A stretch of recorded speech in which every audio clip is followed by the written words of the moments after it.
Hello everyone, and welcome to the projectile motion pre-activity.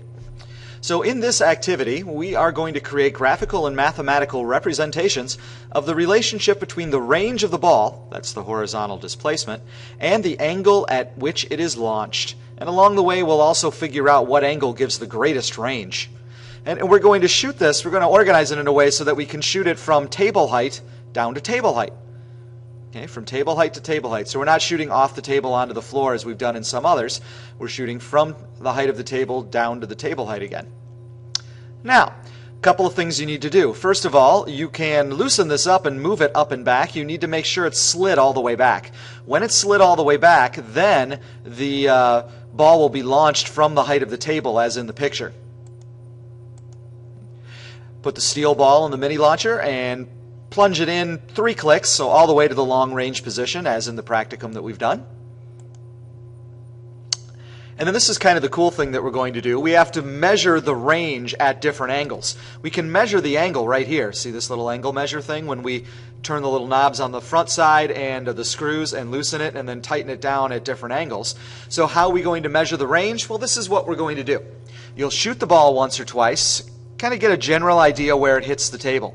Then tape a piece of white paper to the table, just one small piece of tape. You don't need to tape it around all 4 sides. And then place on top, don't tape it down, just place on top a piece of carbon paper, carbon side down.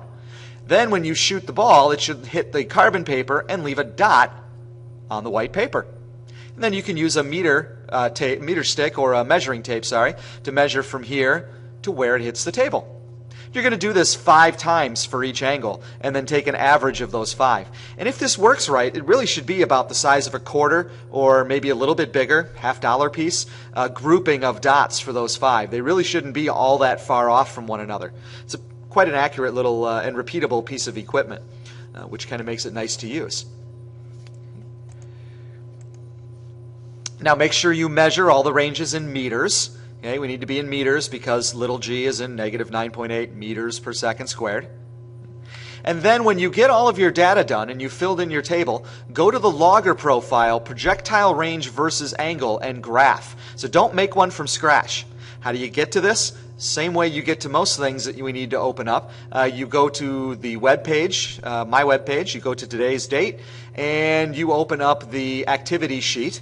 Right, one that you're going to be filling out as you do the activity, and down at the bottom there's a spot here which will make this a link, and it will open up the logger profile. We don't need Data Studio, nothing's plugged into the computer for this one, but we need to use Logger Pro to graph, and I want to kind of help you linearize, as you're going to see.